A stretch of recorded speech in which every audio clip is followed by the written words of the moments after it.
Hello and welcome to the Second Row podcast. My name is Park O'Cally, aka the Second Row.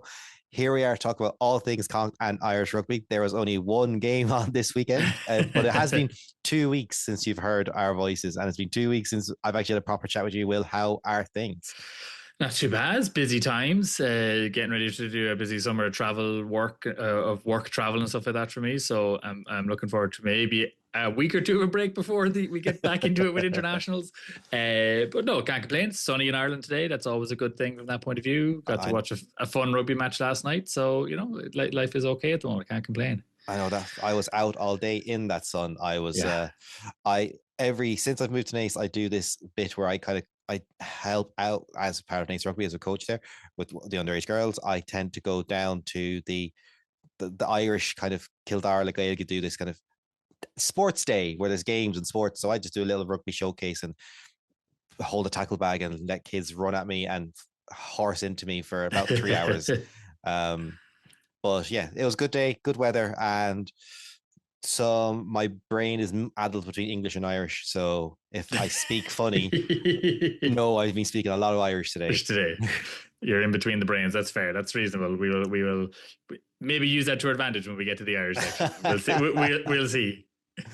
Yes, it's been a long season, and I think let's get cracking with the news. We'll go into everything, a lot of these things in more depth later on, as you will see. Yes. But it's great to see a Mayo man lift a trophy at Croke Park. It's a rare sight since a long time. Long time. I mean, it's not that rare. He lifted it well, he didn't actually lift last year. Jack Conan lifted it last year. He injured. But yeah, Connacht born man lifts URC trophy, portent of maybe things to come. 2027, it's going to be our year. But no, it's good. We'll get into the Leinster Bulls match later on, but it was one of the things I had to try and not do. Like, don't say it. Oh, look, a Mayo man lifts a trophy in Croker. Don't say it. Damn it. It was fun, and sadly, we'll get into later. He hasn't, because of that injury early on in the game, he isn't making the Ireland squad, which was announced. Yeah, last week. Yeah. Which, after we talk about the Leinster and everything, all the fallout from that, we will go into depth in the Ireland squad and how we feel about it. Yeah. There's a lot of news. We've been away for 2 weeks. Things have happened. Rugbies. Many of our rugbies have occurred. We will stick to the last 48 hours to 7 days. Essentially, most of the news happened in the last 2 days or so. Yeah. Northampton beat Exeter 26-17. It was a comeback as well. Exeter took lead. I think it's not a surprising win for Northampton, but the fact they had to come back and fight into that position was a bit more surprising. Yeah, I mean, look, like probably the standard thing that most people see is George Henry getting 2 tries in the space of 3 minutes in the second half, like that being obviously a huge momentum turner in that thing.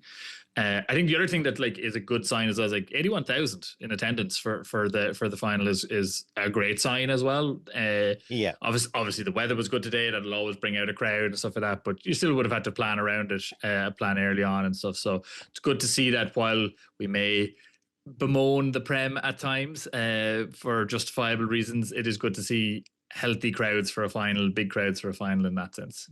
The URC had big crowds when they had destination finals in the pro era, but with the South African teams, the destination final isn't fair on them if it's two South African teams. So because of Twickenham every year, the Prem have just a leg up in that case. But anyway, let's drop hemispheres. There's another fight. How is Super Rugby? Sorry, that short.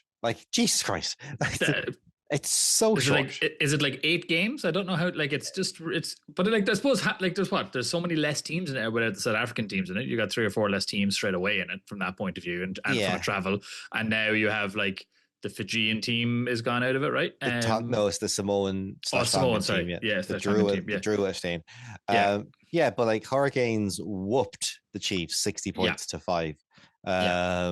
A couple of those this weekend, right? It's same Toulouse and Racing today was similar, not to that level. It was 70 points or something like that Toulouse put up on them. It was mental scores, and then obviously the Leinster match last night. But big scores in. I know the Toulouse Racing wasn't a final, it's a semi-final, but still some big scores have been put up. Big big gaps in scores, very one-sided scoring happening late in the season, which is not good. Like you don't want that in finals. You don't want finals to be fait accomplis. No, if it makes you feel any better, Montpellier and Saint Francais are 10-10 after 17 minutes Okay. as we Yeah. speak. Okay. Let's see if we're still talking by the time that game finishes. Full circle uh, moment. but look, Hurricanes' first title in a decade. Chiefs find themselves in a very similar situation to, I suppose, Leinster have over the last number of seasons, and the Bulls. and Bulls in terms of more so for the Bulls, more akin to the Bulls in the sense of like 4 years in a row now they've been beaten finalists. It's tough. oof, That's tough. yeah, That's hard. I can speak from experience. That's a bitter pill to swallow. definitely. They need to find something to come back in. Yeah. They it just was it was. I know I've heard enough to know that was just a really poor performance by the Chiefs. Like they just weren't there. Hurricanes didn't need to be a class above to get that 60 points, but Chiefs handed them on a platter. Yeah. Let's come back to Ireland, and just came out, I think an hour ago, maybe, yeah. As we're recording this, a bit more, that Ollie Jaeger of Munster has retired due to injury. That's been rumored, I think, for a while. Due to multiple concussions seems to be the reasoning. Certainly that was the reason he was out injured this year was due to multiple concussions. So presumably that's what is, like, I think the official word was retired on medical grounds in that sense, right? So it's the presumption there is that he's basically been told you will continue to get more concussions and you should not get more concussions, basically. Yeah,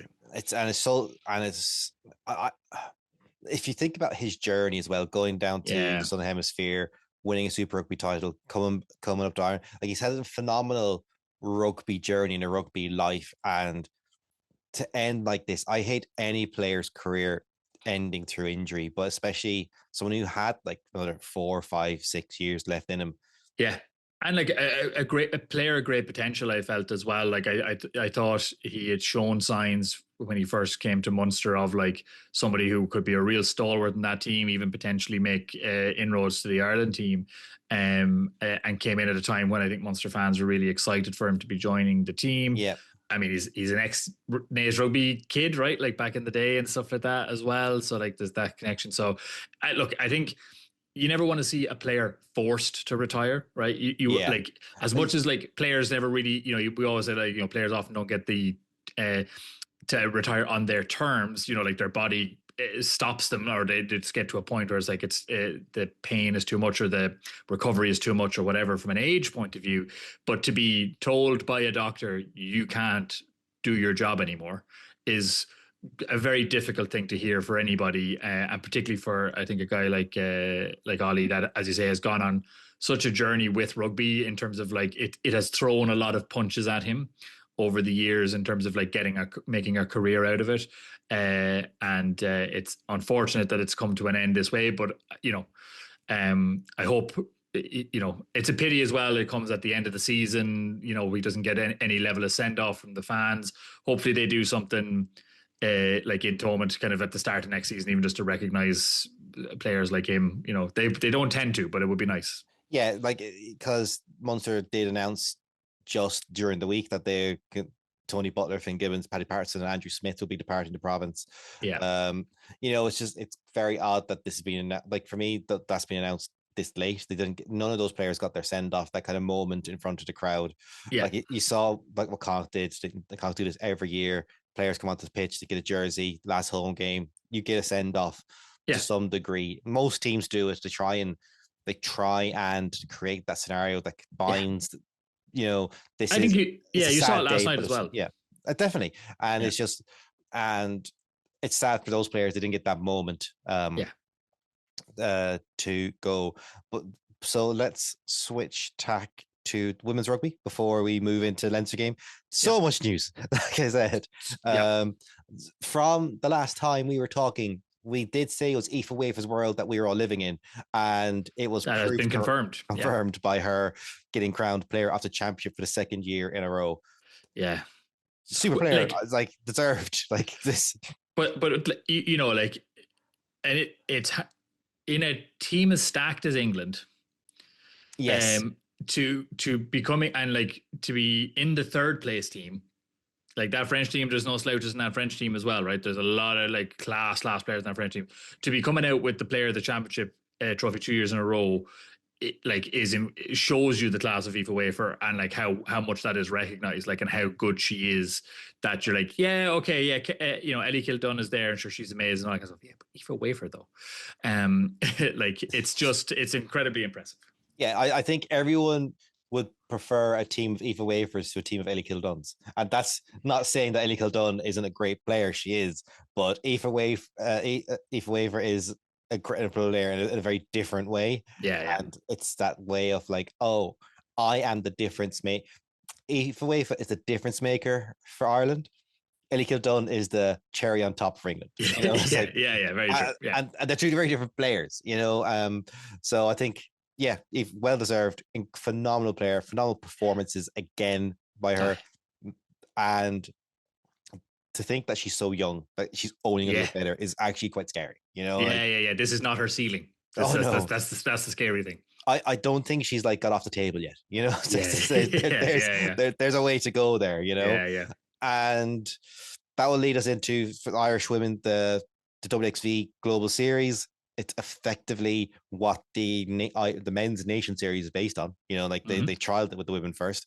Yep. I don't like leaguing up these things. I don't like personally, but I weirdly understand that in the women's game at the moment, I think it's at a very different stage in terms of developing women's rugby and stuff like that. So like that, it's a whole. I do understand it in that sense. Yeah. Yes, but in September, Ireland will take on USA in Tala. Then they will take on Japan in Dexcom. They will have just a normal test match, which isn't part of the WXV series. Which I also against Japan again. Against Japan. Why not? They're in Ireland anyway. Might as well play them twice. And then they play away. Then they have a series in South Africa. Yeah. But they're both WXV games, or is one of them? Surely one of them is not a WXV game. I'm assuming one of them is similar to the Japan. One of them is not a WXV game, right? That there's 3 WXV games and then 2 additional tests is what's happening here. It's 5 games in total. It's just all a bit weird. It's a bit odd. And I will say as well, people when they see the attendance for there may some people accidentally end up in Athlone for those games. Given they are in Athlone Stadium, but it is in Cape Town. Every year, any time that the Under-20 World Cup has been on in South Africa, I've always loved hearing Athlone Stadium. Like, yep, that's the players from Ireland are going, oh yeah, we know that place. That's grand. That's not a problem. This is not a away game. We're in Athlone. It's fine. Not a bother. This is not a problem. Just love it. It's one of my favorite things in general about playing in South Africa is knowing the Athlone Stadium at Cape Town gets used. Brilliant. Love it. But it's good to see that's being done as a tour, like 2 games, going down, taking that block. And that's what I think is the big thing about it. It's trying to keep those tours in for the WXV in, because that's where you get teams gelling, improving, coaches. Like, there's only so much training you can do, but having people away on tour together, bind them is so important. And again, particularly until in Ireland we have some level of a professional league. I know we have obviously the interpros and stuff like that, but like a proper professional league like England do, like France do, and stuff like that to play in. These tours are even more important to get those players that time together and in really like test level games and really competitive games. Not saying they're not important, obviously, if you're in a regular season, but like you have less demand for them, or the fact that these players would play together more often if there was a women's URC or kind of thing would reduce the requirement for them in that sense. So it's good to see that they are in there for now. Yeah. So let's move on. And it's finally happened. The season finished. It is. The season is done. What feels like the longest season of rugby that has ever seasoned since the Lions tour last summer. It's just been a lot of rugby. A lot of rugby. I do think it's felt longer for me because I missed half of it. I'm like, true, you did have a baby. A baby happened in the middle, and it's like, oh, it's done. Are we done? I genuinely feel like Frodo Baggins. It's over. We're done. Yeah, it's done. I've recorded this podcast in 3 different countries and on 2 different continents. That's dedication. That is dedication to the It was almost going to be a 3rd continent and a 4th country, but the timing worked out a little bit in my favor. But that is it. It is over. You know, Yeah. that is it. The season has happened.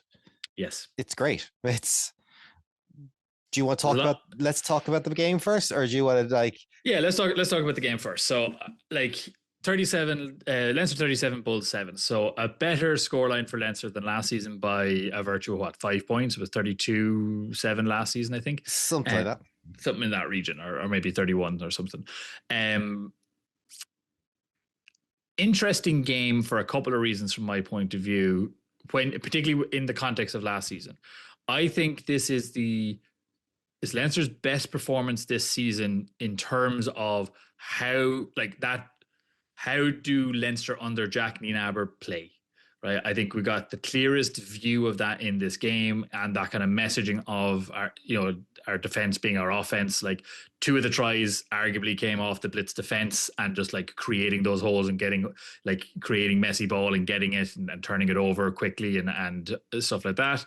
And I think also this is Leinster essentially peaking at the end of the season, which is what you want to do. And the challenge, and like the fact that they did it after the defeat to Bordeaux, like being able to pick themselves up, I think shouldn't be ignored, right? That it's hard to pick yourself up after those games. So picking themselves up for Stormers and then again for this week was going to be tricky, particularly when there's an Ireland tour literally flying out on Monday.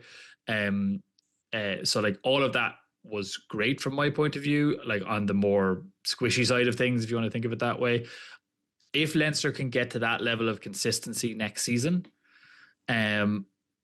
because I think if I were them going into next season, you would be looking at that final a little bit. Now, Bulls had their weaknesses and stuff like that and did some idiotic things, but I think you're still looking at particularly that first half for Leinster and saying, this is the game plan. This is how we dominate, and this is how they want to play. And they've kind of got now. That's how it works.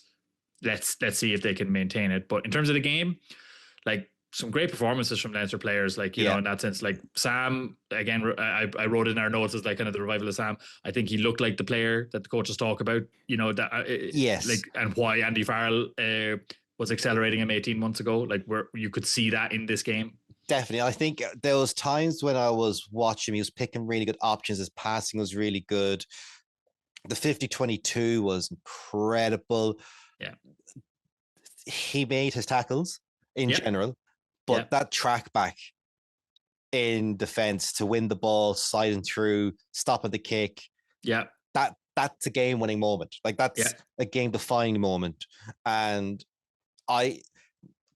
you look at him run, you go like he does look like he's running through treacle. His body just doesn't. He never looks fast. He never looks comfortable running. No. We were talking about it after the game of to bring it to a different sport. He reminds me of Andy Murray in tennis. Yes, a man who never looked comfortable playing. As my wife would say, looks like if you heard him up close, he'd sound like the Tin Man, just his joints creaking from a lack of like lubrication. And Sam has a bit of that. Certainly when he jogs on the pitch, like he looks so stiff for a young man. As like I'm like double his age. I'm like I don't feel I run as stiff as you do, and I'm not nearly as fit as you. There is a gangliness about him, and there was, and that moment was incredible.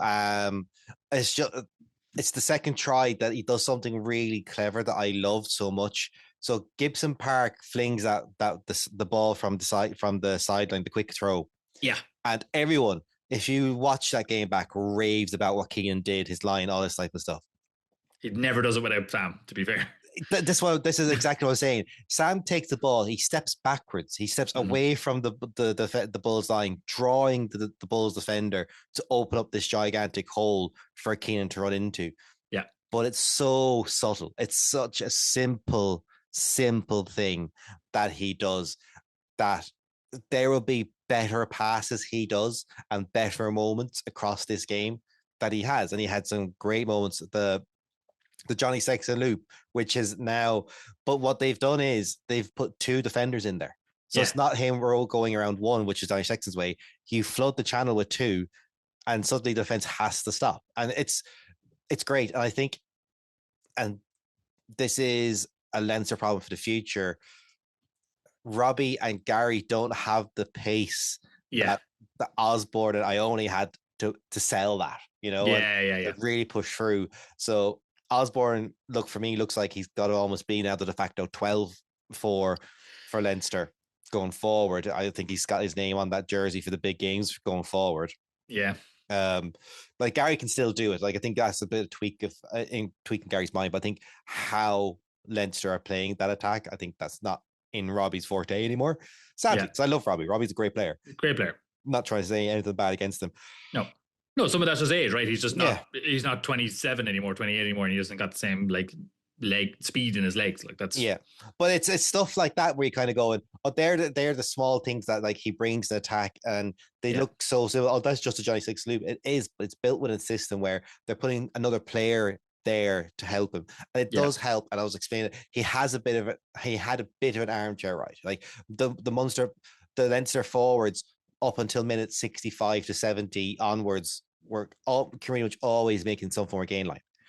Between good footwork, it wasn't like they were just barreling through the Bulls by any means, but there was good footwork, there was good ability to just not even to find the soft shoulder, and constant, like Leinster's ability to find that soft shoulder, which I talked about what Ione does, just trying to aim at that outside shoulder, bring someone in, create a bit of space. It was there the whole way through the game as much as possible. I thought the back's ability to spin out of tackles was incredibly impressive. Like they made some of the Bulls players look like they were doing a poor tackling job, which I didn't think they were. I just thought Keane in particular and Ione and then Tommy O'Brien, those three in particular, just spun out of 3 or 4 what should have absolutely been pulled to the ground tackles, and just found a way to just get their foot out, get their knee out, and stuff like that from that perspective. But that is a difference between how Leinster and the Bulls were defending. Leinster's whole thing where I text you through the game, they're chopping trees. There was no Leinster this year had been hit and someone tags the ball and we stop an offload. None of that was there. It was like, get them to ground, just get them to ground. They can't offload if they're on the ground type of thing. And everything was like, all those tackles were hitting tackles to get players to the ground. And a bit more jackling than I'm used to. Like Leinster like to barge through a ruck.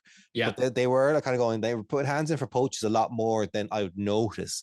But even in defense, it's really weird. The URC website has defense as a territory as a defensive stat, which is an interesting way to look at it. If you compare it to last year, which is fun because I can actually you go between the two games. Territory last year was 50-50. And this year was 57-43 to Leinster.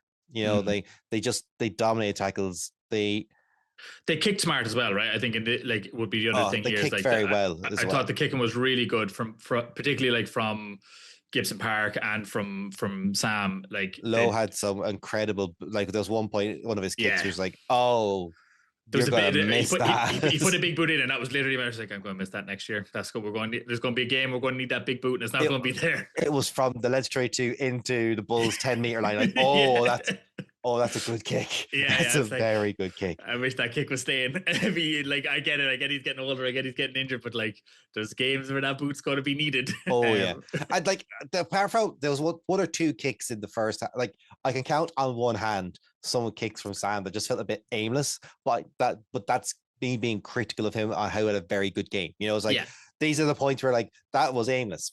It just was like you gave the Bulls back 3 times to look up and go again. There's no and that was more on the kick than the chase, if that makes sense. And sometimes a good kick can be made bad type of thing with a good chase, but I don't think the chase was ever there to make those kicks good. I get you. But that would be me being picky on what was a very good performance. Doris injury early. That is. And the thing is, Deegan started this game because I wrote up I had this formulation of a point, but Deegan started the game. So Leinster's defensive lineout was very good. Deegan was excellent in the lineout. Deegan and absolute nuisance. And I think Deegan starting and playing as he did is that kind of sign of you can't just put your best players on the pitch. No, because logic would dictate you start that game with Doris and Conan.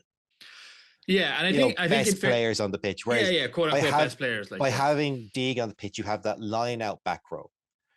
and which isn't Doris or Colin in all fairness. No, not their skill set. Yeah, and suddenly you have that quick jumper that isn't like, because McCarthy Ryan, for all their line-up prowess, they're slow into the air, they are.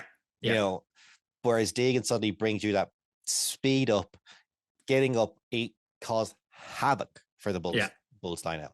And it just shows that it's why even in Ireland that Tyke Byrne is always at 6, because he's fast into the air. Why I think we'll see Kean Prendergast at 6 now, especially with Doris injured, Conan being the 8, more than likely starting 8 for Ireland, I would say, for 2 of these rest, Sean Jansen. Yeah, we'll get into that, kind of how it might break down. But that's it just shows how important those roles are. If like that back row jumper in your line out, especially defensively, it was tactically smart by Leinster to do that. Because Bulls need their lineup to score. Like they do. They use that and their scrum all the time to score. And I think you saw that particularly towards the end of the first half, and then for points in the second half, probably after about 20 minutes in, when the game looked a little bit over. But like, I felt Leinster late in the game stopped challenging the line out in the same way, right? They like, or even in the second half in general, they weren't putting as much focus on disrupting that line out. Yeah. And it did just give Bulls a bit more like it took a lot longer to get the ball back off them. As a result, they just had more structure to it. The scrum we'll get onto and stuff like that. I think in fairness to Deegan, he played really well in the semi, so I'm glad he got retained on that basis as well, right? Like I think it's important for players like Deegan, where, like, as you say, your quote unquote best players, right? Like Jack Conan is a Lion. He's like, I don't know how many Ireland caps he has and all that kind of stuff. Like, he's an immense player. Like took over the captaincy when he came on for Doris. Like, he's that big a player. He's not just like the guy you're bringing off the bench. Like, in that sense, like, he's a huge player for Leinster in that sense. So to kind of say, well, no, Deegan is the right guy in terms of the strategy we have, but also is the informed player in that position based on the last couple of weeks. So he's going to start and you're going to be on the bench, but you're going to come on. Like, everybody knew, like, nobody was looking at that bench going like, will Conan get time on the field? Like, of course he was always going to get half an hour minimum. Yeah. And like game. To come in and like be a menace for half an hour, like, and just like, if it was needed at that point. So I think it'll do the likes of Deegan's confidence good in that sense. What interestingly, I think with the whole Ireland announcement, I was like talking to people this morning and stuff like that, we'd be like, well, surely Deegan has to go now, like with Doris out. And I was like, yeah, well, Bryn Ward's a very good player. I wouldn't say no to Bryn Ward. I was like, I get he's played rugby in the last 2 weeks, and we've seen him play rugby in the last 2 weeks quite well, don't get me wrong. And like, I wouldn't have had necessarily a problem if Deegan went, but I'm like, it would have been a hard push if Bryn Ward didn't go, given how good a season he's had. But I think it's great to have that option, and like Leinster liked, and Leo Cullen and all who kind of like tried to bemoan a little bit, like that we're somehow a small club as of that. You don't have Jack Honan and like Dan Sheen on the bench to come on and be a small club, lads. But like, I just like, no, my lobster is too buttery and my steak is too juicy. Like, it's just like, they're huge players to come off the bench, like to influence a game. Yeah. Can you just go full Borg or full Empire and just accept you're the bad guys? Just accept it. Yeah. Just go with it. It's fine. The one thing I did there were big stanzas of the try line. I think Leinster tried to bully Bulls a bit too much. I agree. And I think that told in the last 15-20 minutes, because a lot of energy was spent by the 4, because a lot of just one-up runners just trying to bully it over there, and like it wasn't working. And like if fair juice to the Bulls, like they had to weather a lot of punishment on the line in both halves for like 20 phases at one point, I think, in the first half. Like, but like Leinster just didn't throw any different shape at them. They just like, no, we're going to bully this over the line, and even, like, lost it as road. And even one point, it was really smart how they held Leinster up. They stopped them and just went, and we're going to roll you back on top of us, and we're going to get the held up. Yeah, and it was smart. They just, the Bulls' problem, and I said this after I made this point after the Bordeaux game. Leinster are a very good team. They played to a good standard, to a very good standard on the weekend.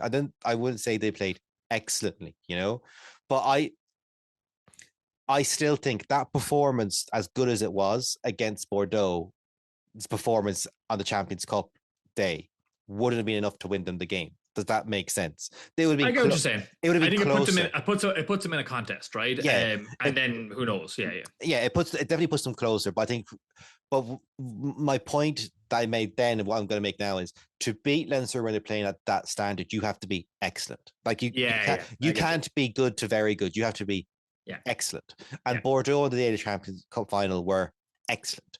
Like whereas Leinster were very good on Friday. I dare say they weren't excellent. There are still points we can go, well, this can be better, this can be better. Bit of fall off, like we can actually pick through it, like a bit like that.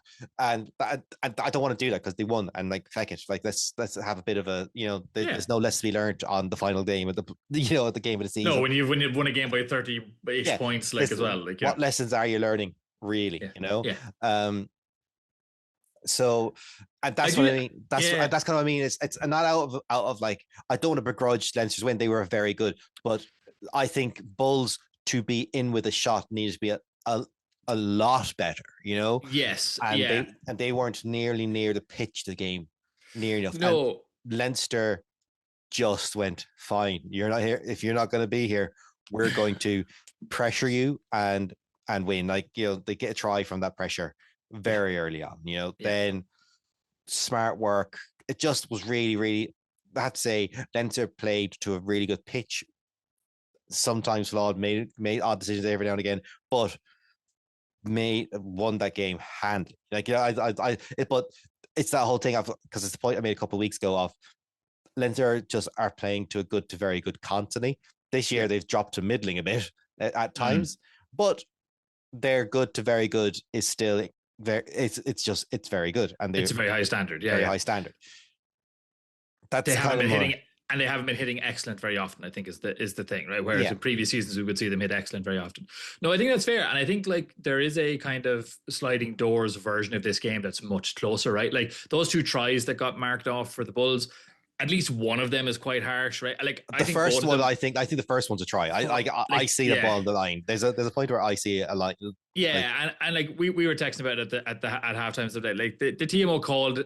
It's rare it happens where the TMO calls attention to something like that and isn't 100% sure and is just like this is going to get turned over kind of thing. No, I get that try that was on the line and got turned, that wasn't called. The player said this try was scored, and Pierre went fairness and goes like, okay, I'll check it. If you are positive this was scored, I will ask a TMO. And TMO said that I have found nothing clear to overturn your on-field decision of no time. Being held up, and that's the thing, right? Is the decision on the field was no try. So, but because the TMO didn't kind of call for it and say that, well, like actually you should look at this again, it was like, I don't really see. I'm not going to go look too hard at this. But the player said it, but TMO is not really giving me anything major there. In fairness, yeah. So I kind of, in my mind, I think that was a try more so than the forward pass the second half. I would argue that wasn't a forward pass personally as well. Like, I think the ball leaves his hand backwards. I know the ball travels forward, but the ball leaves his hand backwards in my view. Again, I just think they're both like. I think again, right, roles reverse. I think our Leinster fans would feel very hard done by if those 2 tries didn't stand in that sense. And like, so there's those 2 tries, and then there is the absolute brain dead moment from a 2-time World Cup winner kicking a ball dead from about 15 meters out. From like it'd be one thing if he was further up the pitch and he just got his angle slightly wrong, but like not like somebody did it earlier in the season, right? Was it Crowley did it, or someone like kicked it dead weirdly, and we were like, look, he's a young player and these things happen, and just you can get your angle slightly wrong and he'll learn from that. Andre Pollard, like, those are not mistakes you expect from a player like that. And like after 2 really strong scrums to give penalties, like again, the Bulls' way of doing it, like just like getting their territory, getting their scrums up, like pushing that momentum forward. I know it was 27-0 at that point still, but like getting 1 try before halftime and getting it down to a 3-try game. And if you get then those 2 other tries go over, like, I'm not saying they win this game, but they're in a fight. But they're now in a fight. Like now Leinster are not able to switch off and stand back as much and stuff like that. And it gets them into a contest and gives them a little bit of momentum and a bit of hope. And you're just like, there was a few of those just crazy, like, I don't know what, Willie LaRue as well and stuff like that. I thought in particular, like fullback and 10, I just thought you needed those guys to like stand up in this game and drive it forward. Like there's what 11 Springboks in that team, and you wouldn't have known it. Like Yeah. you know, and like that you just, this is a final. It's their fourth attempt at it. It's their second. Like they were here last year doing this. It's a different coach. Like it's, you know, like they've made the changes, and you're like, it's got to be so frustrating to not see these guys like perform at this stage. Like I think, in that sense, because I listened to Jake White when he was on the 42 during the week, and he was like, my problem was I had the rugby side pretty much down, but I lost the room. And if it doesn't matter if I had the rugby side down, I lost the room, simple as. And he effectively inferred of going, your man who's in there has the room, but he might not have the rugby things on lockdown. I'm like, Jesus, like that's some takeaway there, boss. You know, no hard feelings there whatsoever in what's going on. But yeah, like Bulls are just frustrating, and I don't think they will feel they got enough rub with the green in the scrum. If I'm being perfectly honest, and South African teams, they just like, if they're going forward, they feel that everything should be a penalty, and sometimes if the defensive team like just are walking backwards with you, it's not a penalty all the time, you know. No. And if both sides are collapsing in the ref sides, well, play the ball, lads, you know. And I think PRD has turned very much into a ref that, like, we're moving this game along. This has got to be obvious, clear as day for me to award you. And if you're not clear as day, we're playing on. You know, which I don't hate as a fan, I have to say. You know, like the game at least is moving in that sense. Like, and it is something the URC refs have been told since the beginning of the season. Yeah, genuinely, if you want to win a penalty from your scrum, the ball cannot hit the 8 feet. It's got to stay in the second row, and you've got to march that back, because the second is at the 8 feet, that ball's playable. Let's go. You know, get it out and play it. Yeah. And the refs were told, like I was on a call with the refs, you know, with the head of the refs at the top of the year. That's something that has been flagged. You know, like, it's not that they're depowering the scrum, but if you want to make it a weapon, you have to be smarter with it, you know, or you have to be clear and obviously dominant, and they're collapsing and shearing or whatever, you know. And apart from one penalty, I think, you know, they're just messy scrums for the most part, you know. Yeah. And a few were locked out. And the great Jerry Carr, what a season he's had, right? What a story! Like working for Vodafone this time last year. Playing in the AIL, gets called up for the Zebra game, makes his debut, and has URC winners medal starting by the end of the year, and going up against a heavily Springboks pack, world champions of a pack, like, you know, locked out a few of those scrums and everything, you know. So it's incredible story. I'd love to have him coming to Galway next year, to be honest. Like, he's going to be such a huge addition. And like, I'd say Usmanov in his 20s as well, you know, had a decent game. If he comes good, he's going to be a great scrummager. You know, you can tell he's going to be a great player. Hopefully he comes good. He's young. He's a baby prop, you know, like he's... but like we're at our fourth choice loose head, right? Like at the moment, essentially, when you based on injuries and stuff like that. Fourth and third, like, because Porter, McCarthy are 1 and 2. Yeah. Who would like Kerr would be third? No, Kerr would have been third top of the year. Usmanov was in the academy, so he's not third. Who would have been third at the beginning of the year? Who was the third loose head? Because Byrne wasn't there. Like, Byrne was there. Yeah. So like, who was the third choice?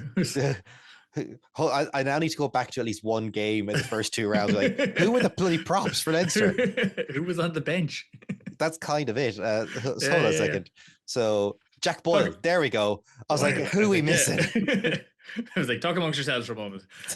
Boyle. So Boyle is technically the third choice there, isn't he? Yeah, he is. So you know, like again, fair dues to these guys. Like that's like, there was no way Usmanov was expecting to be playing in a URC final this season, or in that as an academy player. Like, amazing experience he's had to get and stuff like that. And like, he hasn't been perfect, but he's 20. Of course he hasn't been perfect. Oh yeah. Like, what could you expect from it? He wasn't dire. Like, he wasn't causing you problems. He did a very serviceable and good job. And as you say, I think, like, with that experience and as he grows, I think could become a really good scrummager for us. Like, it'll be really interesting to see how he develops from that point of view. I there look sorry, I was just looking through my notes. Like, what was the gift that Bulls gave Leinster in the start of the second half? Like, what was it? Wasn't a try, but it led to the try. Like, I was just like Start of the half, yeah. with a gift after like the gift of like the kick dead and getting him out of jail. Was it just a try? Because they like it was 5 minutes in. I think they just knocked it on really, really like obviously or something, didn't they? They just Really stupidly, yeah. Yeah, I think it was just or like maybe it was a line. Oh no, did they overthrow a line out? Was that it? I think they completely overthrew it, and Van der Fleer picked it up. If this is proof that I just wing these notes as I'm going through matches, if there ever was one. Vibes. It's all vibes, all guys. vibes. We're all here for the vibes. But it's stuff like that I'll go back to Deegan. We talked about it well, but that wasn't like, and Bulls just weren't. They did improve in the second half. They did, yeah. They adjusted better. The greasier ball, I think, helped them a small bit. I have never seen so many yellow cards for knock-ons. There was obviously people online crying for a fourth one for Sheehan. But like 3 yellow cards for deliberate knock-ons in a game. And again, some of them brain dead. Willie LaRousse and James Lowe. But even James Lowe's like, I had 2 hands. You did, buddy. Like, what do you want about? Stop with that now. Unless you got 2 hands on 1 arm, I don't know what you're talking about. Like, you're very like that is a very cheeky smile, but no. Like, I get it. Your last game is still the URC final. This isn't just like a throwabout. Like, this is an actual game that matters. You're going to the bin. And like, she is one I can see why Bulls fans would be annoyed because it stops a maul effectively happening. You know? But what I think is more that's just a hand that goes in every single one of those maul situations. Yeah. So, but that's a penalty. That's fine. We said the forward pass offload. It's very harsh to call that forward as well. I think so.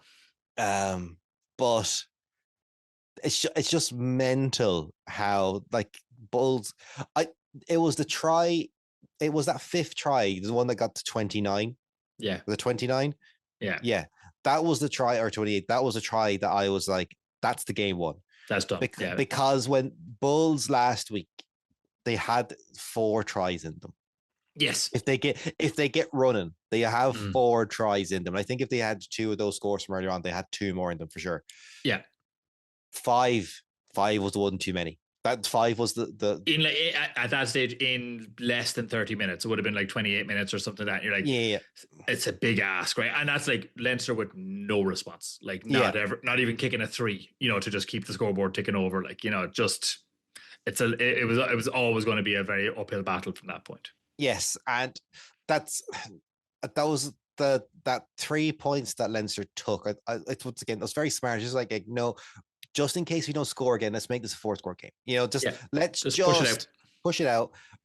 Kill a bit of I think that was a yellow card. Was that in the yellow card period? That might have been Willie LaRue, around then, right, when he got his yellow card, maybe. Just to kind of go like, no, we've wasted a lot of energy the last couple of minutes. Let's just kill the clock. Get some we're right in front of the posts. Let's just take the easy 3. It's guaranteed 3 basically where it is. So let's just take it. Yeah. A nice spin kick, and it's just smart, Yeah. And it's one of those things where, and then suddenly Bulls look really good for like minute 60-ish to minute 70-ish type of. They had that purple patch, and then I said, "Yeah, okay, done." It was like, and we'll just have the ball back. Thanks. Don't worry about it. And then we'll just play it, kind of. Yeah, it was just a really good team win for Leinster. We've mentioned Deegan, we've mentioned Conan, we've mentioned Tommy O'Brien had a great game. Gibson Park was great, like as always. Like he's one of those players you're just like, yeah. Gibson Park was an exceptional player. We understand, we get it. You don't need to keep going on about it. For me, I think Keenan was more player of the match worthy than Sam Prendergast, but that's personal, not more than Sam got it because of the chase back. Oh, complete. That's why he got. Like he had a great game. Don't get me wrong. I think he had. I would have been like Sam or Keenan were the 2 players in it for me. Deegan would have been the other player if the line-out disruption had continued in the second half. I would have had Deegan in there because, but that's more of like in a game where you score 36 points and they score 7. It's probably always going to go to a back. And that's what I mean. I think in the last 50 minutes you could tell the back row all played it like. Yeah, they've been on for 80 minutes. Effectively the full game, for even in Conan's. He was on for 6 minutes. So yeah. So like you can see the back row were. I think that's why the Bulls kind of came in, because they had Leinster had no back row subs for the latter end of the half. Yeah, and the forwards, like as Leinster brought on the pack quite early as well. Like they brought on, like Sheehan came on at like 47 minutes and stuff like that as well, and I think Usnov around the same time. So like, you know, they were clearly under pressure, and like, you know, the stats were showing it. The packs were probably showing it up in the booth, and like, well, look, well, let's at that stage, it's tactically smart to be like, okay, but if we weather the next 20 minutes and now it's 67 minutes and they get max a score out of that, it sort of doesn't matter if the guys are exhausted. If Sheehan comes on and is exhausted for the last 7 minutes, they literally don't have time to score 3 tries or 4 tries at that. You know what I mean? Like that's the tactical kind of decision I would imagine that's being made at that point, to bring them on at 47 rather than 57, for example, to just be like, we just shut it down now, eat the clock, and then the guys will suffer at the end, but it'll be secured. But the game will be over, you know. The game will be over, yeah. Yeah. But no, so Leinster just ease the game out then. And then you tell me, because you were there, did that kind of minute 75 onwards, did it just feel more like party atmosphere in the stadium? It didn't really come through the telly. Yeah, it wasn't. I think there was it was probably like a little bit more relief, I think, in the stadium in general, and probably from like even minute 70, I think people were like, okay, like this is kind of secure now, even if there's a couple of scores.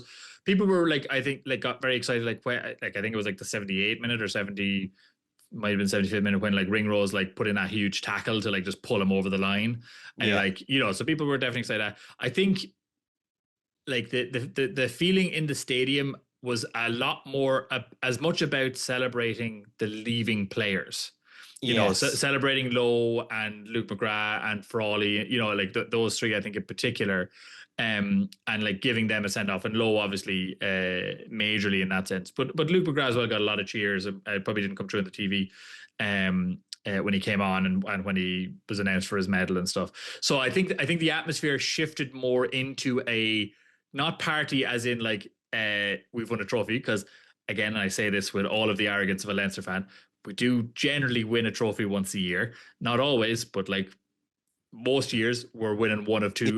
You took a 2-year gap. Took a 2-year gap, but otherwise, of the 2 trophies we can win in a year, we're usually winning at least one of them. So Leinster sort of expect, and Leinster fans, I think, expect to win a trophy like this in this kind of situation. And when the match was kind of set, the atmosphere more shifted to, yay, we won a trophy, and let's now all cheer our departing players who are beloved and stuff like that. That's kind of more what the atmosphere was. I always think it's a nice touch that Leinster do, that the trophy lift is done with the departing players. The departing players, like Lowe and McGrath were the kind of the key ones for all of those. Even the one in the center of the pitch, even the one up in the stands. You know, it's all done by, you know, led by Doris, but has those players nearby. My absolutely favorite thing, which I'm sure wasn't on the TV because they probably cut away at this point, is, because we stayed obviously for quite a bit while afterwards, is for those who are not aware, the URC trophy is 20 kilos. It is a hefty boy. I love it. And the players were like, I've been playing rugby for 80 minutes against a lot of very large men, and yes, it's a trophy, but could somebody else carry this thing for a while? So they're just like, they pick it, they're like, oh fuck, I shouldn't have taken this off and give it to somebody else quickly. This is great, but fucking they're gonna drop it, please take the trophy. I was just like, so like a few of the backs took it at one point and like, nope, back to the forwards.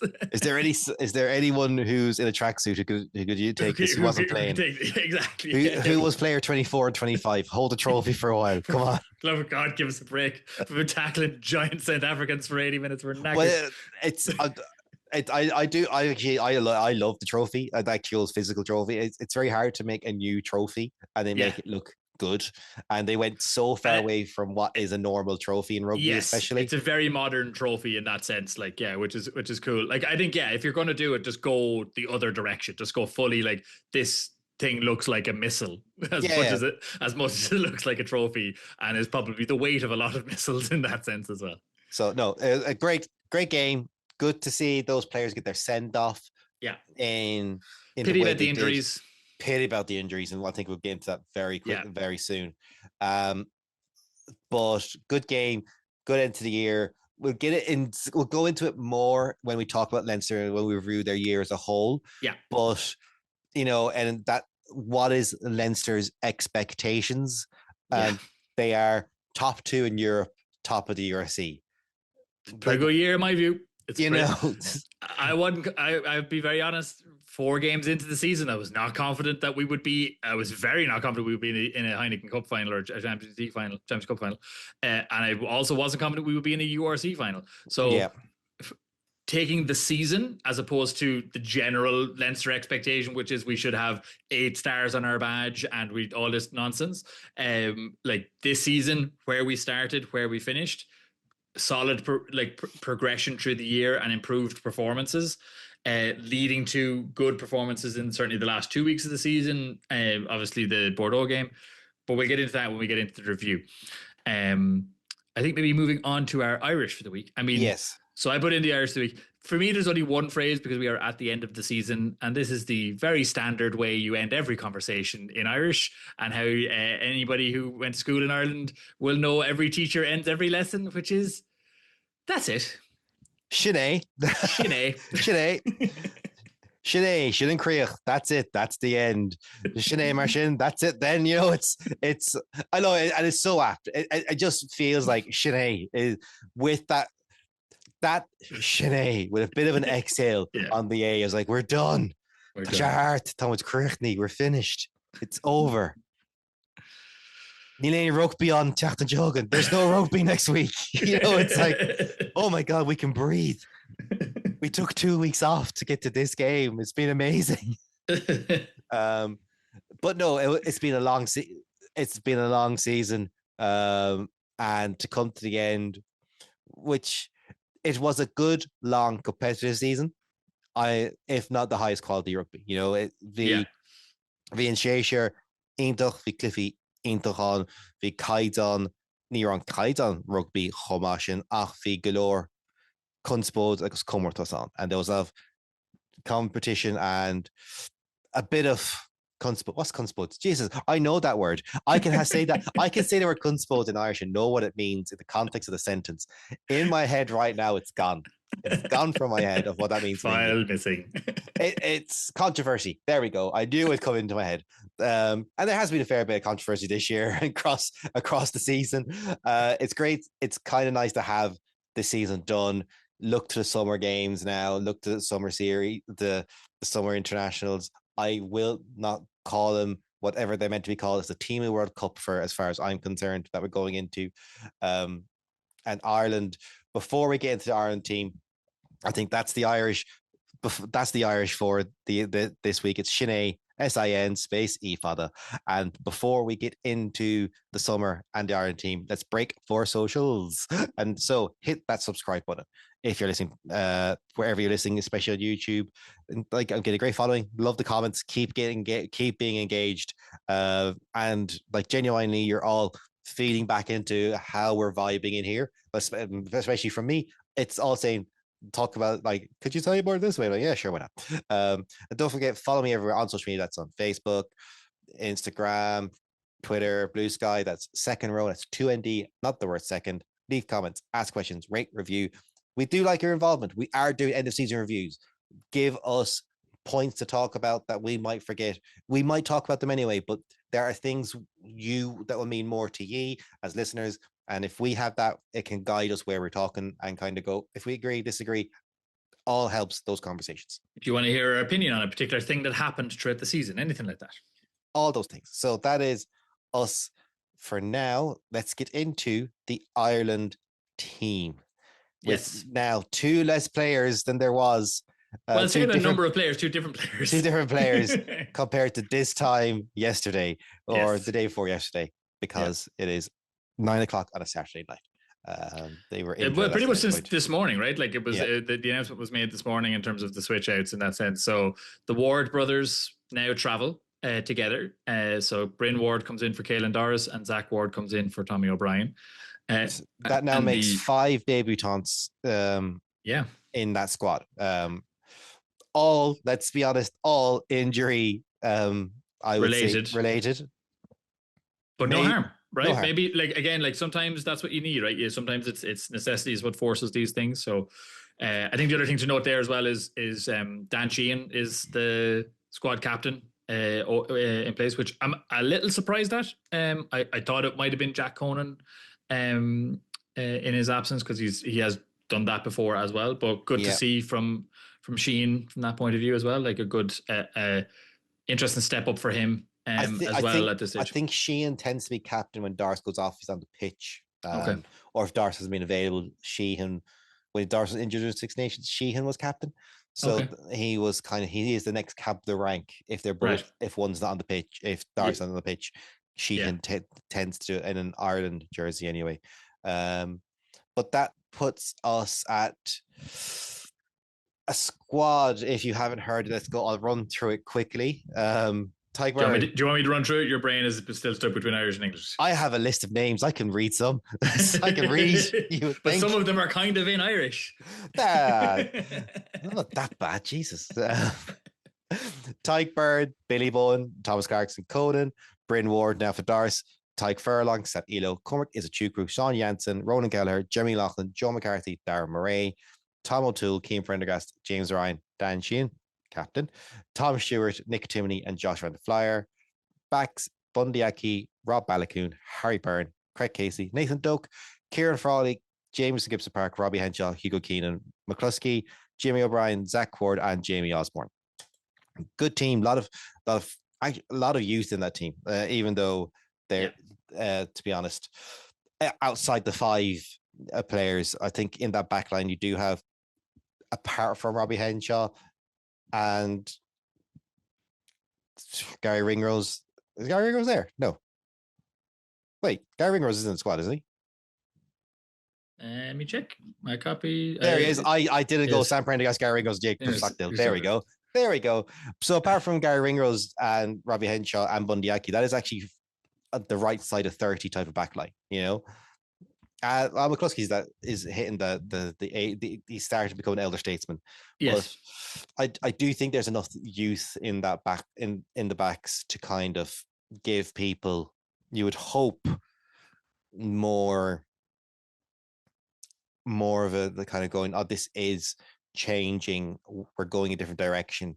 Lowe not being in Ireland anymore just makes a big difference in how, well, that's not a big difference, but it just suddenly Jimmy O'Brien has to be in the squad, or, you know, Tommy O'Brien. Particularly with like Mac Hansen's out injured as well, right? Like, so that has been the wing pairing for Ireland for a number of years now, and both are unavailable for this tour from that perspective. So you got to make different choices straight away, you know, in that backline. And even other people who have stepped into those roles, so like Calvin Nash and stuff like that at times, also not available. So, you know, like you're forced to go to Jimmy O'Brien, you know, obviously prior to this Tommy O'Brien, but like Zach Ward as well and stuff, which is, I think, you know, when you talk to most fans write off the summer series and are like, kids, send the children, give everybody some time off, just send children and let them get some experience of that. Now, personally, I don't think it's any good to anybody to send a team of 26-year-olds to get absolutely eaten alive in Eden Park. Or in South Africa or in Australia or whatever, right? Like, I don't think that serves their career well. I don't think it serves anybody well. You always, and for a team like Ireland, I think you always have to have a balance of experienced players with some youth in there. Sometimes we don't get the youth we like, but that, you know, you've got to get that balance in somewhere. And this is a bit more of a balanced squad, as you say, out of necessity, but it is a bit more of a balanced squad at least. I think what's bugged fans in the main is the youth or the less experienced split tends to be 80-20. You know, and that 20% isn't getting in a match day, you know, or the carrying tackle bags kind of thing, like whereas this feels more like, oh, these guys are going to play, or they're closer to a starting jersey. I think, you know, you look at, let's look at the new caps. I think with Doris now injured, Sean Jansen and Bryn Ward, between the two of them, one of them is getting game time. It's certainly, well, they're getting bench time, right? Like a minimum, and therefore the likelihood is they will get the game time from that perspective. And in my opinion, you could see both in the 23 for Japan, one starting, one on the bench. 100%. That seems like a good use of developing players in a spot, especially when you have experience you can build around in the right way, like Prendergast at 6 Yeah. and Van der Fleer at 7. Yeah. Like personally, I think Timoney could be the start in 7 for some of those games. I I agree. know, Yeah. I do know Adfer likes using him on the bench, but his performances warrant a start at least once or twice. And I think we're getting to that point where Van der Fleer is a bench player, right? Like as well, where he's entering that stage of his career where he will be that impact player when like his read of a game and then his ability to come on and go hard for 30 minutes will turn the tide in a game. And you need the likes of Timoney there to like do his strong game for the opening 60 or opening 50 in that sense. Like I think I would like to see that shift happening over this summer series and like the autumn internationals ahead of the World Cup next year, where the likes of these players start being like, no, they're starting and Van der Fleer's on the bench. So if something goes wrong, you got Van der Fleer, so you're good. Like you got the backup, but he's not the starting; he's the backup. And someone like Van der Fleer giving you a full 80 and 30 is going to give you a lot of rugby. He's going to give you a lot. Yeah.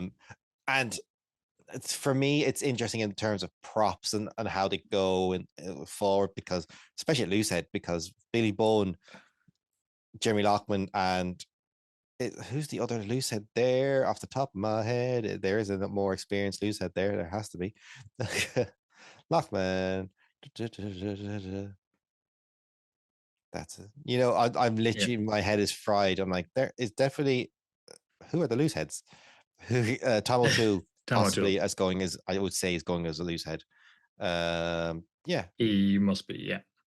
Based on that list. So that there's a very shallow, like we are in an Irish sense, very much at the 6th, 7th, 8th choice props that in that depth chart, with injuries and like it's definitely 3rd, 4th, 5th. I wouldn't say I still think Jeremy Loughlin's quite lucky to be there. There just is there's a lack of choice kind of around the provinces at the moment. Yeah. I think like Billy Bowen and Samuel get game time. Definitely. Because they have to, not like because we're just like short of players. Yeah, I say especially against Japan is going to be their game to shine and show people what to do. Eden Park, the selection for Eden Park is going to be madness. Like, because I mean, he's trying to do a thing, right? He's trying to do a thing. Like to Andy Farr, right? That like this team is picked to break a record. That's like he's like, okay, I'm back in South Africa or back in New Zealand. The last time I was here, I won a series. First team to do it. Only 3 teams have done it in history. First team to do it in 20 years. There's another record to stand in there. Didn't get it last time. I won it this time. That's what this feels like to me. Yeah, and I think Loosehead is actually kind of the neon sign of, oh, there's a danger area in terms of strength. I think Tyke Furlong should be entering into that the super sub 20-minute phase along like Van der Fleer. Clarkson scrummaging needs to improve a fair bit more for my like, especially for international level. Samuel has the kind of ball carrying that Andy Farrell just loves it so much. I'm in agreement here.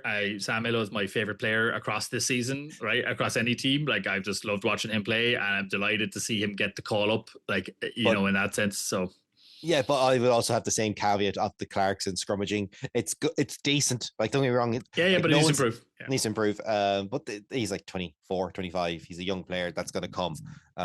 He's a baby prop. The way you improve him is you put him in an Ireland squad, right? Yeah, like definitely in that environment off scrumming like that.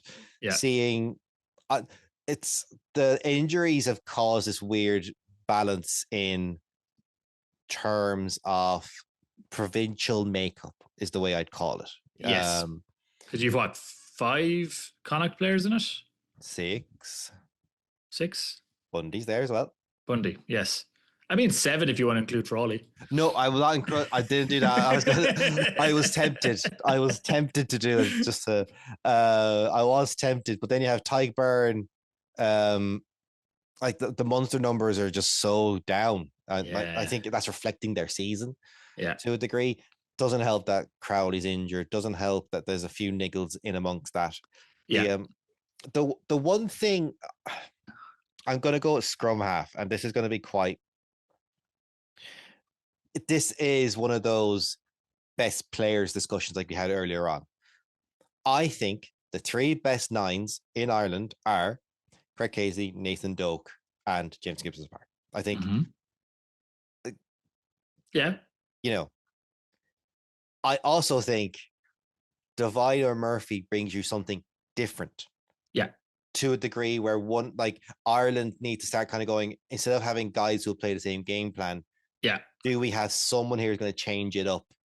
And that's that scrum half, especially. I think you have that in their 10s because they're also different. They play such different games. You just have that there. Yeah. I don't think we have it in our back 3. No, I would agree. Yeah. Or our centers agree. No one has that spark because James Lowe's not there, Mac Hanson's not there. They're the 2 guys who would have had that spark to do something. So where's that? Like, if you look outside in the back line, where that spark I mean, Ballacoon has it. Ballacoon, McCluskey as well. Like, McCluskey is a real talisman during the Six Nations and stuff like that. Ballacoon put on some other things. It'll be interesting to see, because like I thought Ballacoon and Tommy O'Brien linked up as a pairing incredibly well during the Six Nations. They did. And I was excited to see more of that and see them develop that pairing. Obviously, he'll have the likes of Zach Ward there now, or maybe Jimmy Osborne, or someone might even go on the wing at points.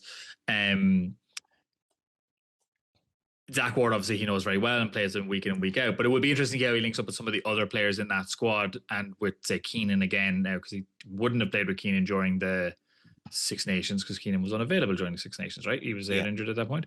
So, it's going to be interesting to see how some of those partnerships work. I agree with you on the 9s in terms of, like, it would be. I think we're into that challenge of. Which is a good place to be, a little bit of like, who do you drop, right? In that sense. And it's, like we'd always have this about the back row and stuff like that of like, this player should come and that player should be like, okay, who do you drop? Like, who doesn't come? Now, do you only have to bring 36? Could you bring 38? You don't bring 4 9s. That's the thing. Like, you don't bring 4 9s, definitely. You're always going to bring 3. But like, in that mixture, and it would be incredibly unfair, but like, Casey is probably who I would drop instead of, say, Divine, right? Like, I would probably bring Divine and drop Casey if I wanted to bring something different. To your point, because I think Doak brings something different in his own way. Yeah, and Gibson Parks. But then again, but he's also elder statesman in that team. You need you're pairing him with inexperienced 10s. You need him there, right? But it's more if Casey plays like he did against the Lions, where he single-handedly can win the game, then it's not a discussion, No. But the problem we just haven't seen him hit that level consistently. So do you kind of go, let's just get a Divine or a Murphy in there who's going to be properly different, but a bit raw, and see what goes on there. It's just a conversation. I think Robbie Henshaw's lucky to be there, to be perfectly honest. I think maybe if say Cathal Ford or isn't injured, or or Tom Farrell, even Tom Farrell isn't injured, he doesn't. I think Robbie Henshaw's a real risk for the World Cup next year.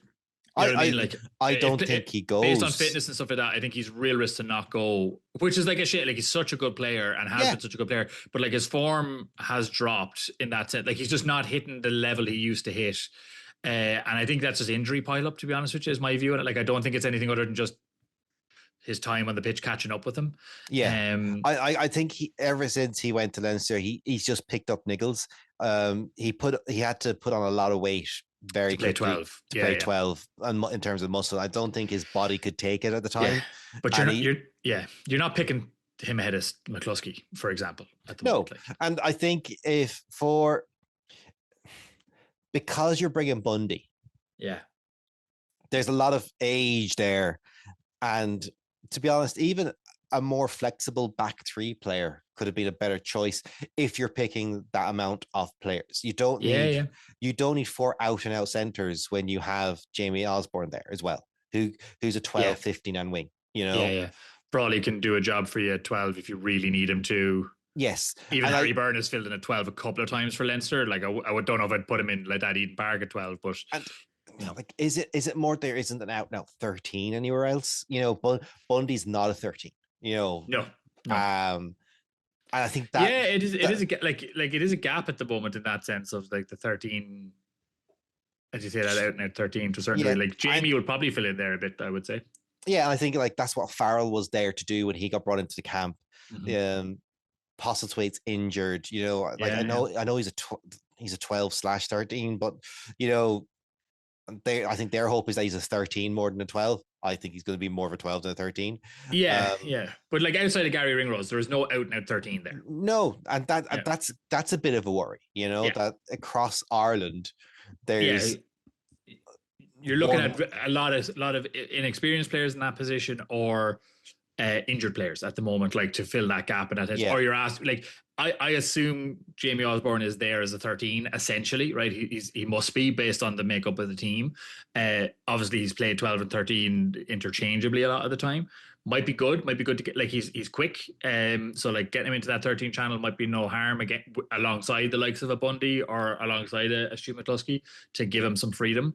And we might see a little bit more out of him in that sense. But it's yeah, it's a bit of a worry. That's like, as you said, I think it's back to options, right? What are, like, it feels a bit at times at that in the center and in the back three at the moment, which always makes the low thing a little bit more surprising to me, given like the rate of injuries for a lot of these players, as well as like we're not picking, like, you're not getting into the situation of picking the player who's right for the game in front of you. You're picking the player who's available for the game in front of you. And that's a risky place to be in test level rugby. Like, to be like, I'm putting this guy in because he's the best player who's not injured and has the most experience to go into a cauldron, not because he's the best player to take on the opposition and play the game plan necessarily what. And that's maybe a disservice to the players and to the coaches, like in terms of prepping these guys. But, ideally in a squad, in a 36 person squad, you want options. You want variety to a certain degree. People yeah. who can fill multiple roles for you in different ways on a tour in that sense. And I think, in the backs, particularly in that 12, 13, it's lacking a little bit just with the age profile that's there. I think what's not helped in this whole situation is what's only we've bemoaned across the season. It's not enough people are getting into camps either way. There's no Small kind camps. there's no kind of micro camps where you're bringing 50 players or 60 players and just kind of going down. This was it means to be an international player, Yeah, I or think even even like a good example of that, like they did a 3-day camp ahead of this, right? Like a kind of 3-day training camp, right? And like and just brought in players that were going to go on tour. But like Gleeson wasn't in it, right? For Yeah. example. And so, in terms of, like, obviously, Deegan wasn't going to be in there because he was training this week. And so that, for the final, a lot of Leinster players wouldn't have been in it. But like Bryn Ward was in there. So that's why when it was announced, Bryn Ward was like, well, obviously he was in that 3-day camp. Gleeson isn't obviously, but I'm like, why wouldn't you have had Gleeson in there? Particularly if it was a known thing that Caleb Doris had a knee injury that he talked about. Like, why weren't you loading in additional players into that 3-day camp on the risk that and Conan also picked up an injury? And see who you like the look game. of in those positions. Give them the opportunity. And as you say, let them understand the standard they're trying to hit. Yeah. And like, we've seen that with Ulster this year, right? Like, we've seen that with like the likes of Nick Timothy and I think Connacht players as well, right? Like, they've seen, okay, this is the level. I'm now bringing that level back to the club, but like, I know the level now and I'm going to hit that level. But like, that's a dog bowl, like he came in, he got his cap and was effectively told, fitness lad, you've got to be, you've got to get international rugby fit, not rugby fit. And there's a big difference, so it's that type of thing where it's a good squad. Don't get me wrong. I think there's enough talent there to win 2 of those games. I won't say they'll win 3 of them for sure. I like Eden Park is still Eden Park. Yeah, still New Zealand, Eden Park. Yeah, I can see them beating Australia. If I'm being honest, I know it's a Joe Schmidt coach team. They'll be well drilled. I have no sense of what New Zealand are like at the moment. No, I understand what you mean there. That's the problem for me with New Zealand. Like, I'd be like, yeah, they can. Of course, they can beat New Zealand. They beat New Zealand several times. But I'm like, I just don't know. This feels like a black box of a team at the moment. Like, in terms of like, there's a real worry for me there that we get embarrassed as a way of New Zealand showing that they have returned to the top of world rugby. Yes, but then again, it could be like a France situation where they just, what New Zealand is there at the moment. New coaches, new this, new that. New that. It's all a bit all over shop. We have no frame of reference to see what they're doing, So we'll know before then. I think we will go out of our way to make sure we watch and talk about those games in the lead up, like Australia are first up on the 4th of July. That's a month. That's 2 weeks away. Jesus It's Christ. 2 weeks away. Yeah, July is 2 weeks away. Yeah. That's 2 weeks away. Bloody hell. So that'll be a good game. I would. Yeah. I mean, like New Zealand France is that day as well, right? Like that's also that day. So like that will be a interesting game to see. Will be an interesting game to see. And then like Ireland, Japan following, that's where I say we'll see the most change. Anyone that Andy Farrell is going, I definitely want this player to play against New Zealand, won't be playing that game. No, yeah. They are getting that game off. It's an inverted pick. Whoever's playing is not playing the next week, and is likely not on the bench even. More than likely. There are some positions where there's only there's not everybody. Yeah. And then Sam Prendergast might start in all 3 games, for example, just to get the game into him. Yeah. And because you've only got one other outright 10 in terms of Harry Byrne at the moment, and you might need Frawley to play centre. Yes. Or to be your utility back. You know what I mean? Just for those reasons, And then Ian Park, New Zealand, Ireland, New Zealand, who knows? Yeah. That is just... we'll have a much clearer picture by that game, right? Yes, definitely. Just by virtue of Ireland will have played 2 games, New Zealand have played 2 games, so we will have a sense going into it at the very least. But I just don't it's a toss up at the moment till we see that France New Zealand game and see what New Zealand are like. They're still New Zealand. They're never going to be too far away. I think a safe prediction is 2 out of 3, right? We beat Australia, we beat Japan. Australia's a 50-50 for me just because it's a Joe Smith team and he certainly knows Ireland, even if a lot of his team are gone now, but he knows Ireland, he knows Andy Farrell. And there's no better coached team, arguably, in terms of prepped for a one-off game than a Joe Schmidt team in that sense. Japan are not the team from 2019, and a lot of people still think they are. They are not. Yeah, which is a pity. But they're not that 2019 team, so I think that is a fairly straightforward win. It's a pity it's not in Tokyo. I don't like that it's not in Tokyo. Yeah. I've been to games in Tokyo. It's great atmosphere, great game. I don't necessarily buy that it's like Ireland wanting it there or whatever. I think maybe they were worried about not selling it out in Tokyo. And that's probably why they want to get ticket sales for the games. And there's a lot of Irish in Australia, and they can have them there for 2 weeks and all that kind of stuff. But anyway, I just think it's if you're going to have a championship and you're going to call these matches a championship and home games and away games, yeah, it matters, and the fact that Fiji are doing this whole thing in England over the summer is just, it's and Scotland, they're playing Scotland in Edinburgh. Yeah, it's just ridiculous. It's a home game for Scotland. I don't know. Yeah, it's just a bit. It's all a bit crap for the Japans and Fijis, and it's just this really ill thought out thing. This concept that England v Fiji in Liverpool is a Fiji home game. Yeah, is absolute nonsense. The whole point of Fiji staying in Fiji for 3 weeks is so that everyone gets tired of going to Fiji. Yeah, and playing them. In the same way that Fiji get tired when they come here, and and South Africa get tired when they come here. That's the whole fucking thing. And now World Rugby have taken away, and now I've neutralized. But you're also not getting Georgia in this. There's no opportunity for Georgia to play Scotland or it's these kind of things. It's all gatekeepery stuff. It pissed me off when they announced it. Every time I think about this being a league, pisses me off. And it's effectively, who's the best in the world? I'll tell you in 4 years. It's called the World Cup. I don't care. It's like the World Cup is the pinnacle of the sport. This is a teamy World Cup, and making everyone next March or next autumn or in 18 months' time, whatever it is, play on a day of rugby in Twickenham is the most ridiculous thing in the world. The fact there'll be a 6v6 playoff in this, for everybody listening, have you ever watched the third place playoff in a World Cup? Not exactly the most highlight-rich game in any sport you'll see, because why does anybody care about coming third in a sport where there is one winner? Yep, and it's great now though, but we're going to find out who finished 11th as well. Exactly, and 9th and 7th and 5th and 3rd. I don't care who's first in this, let alone all who's 7th. Yeah.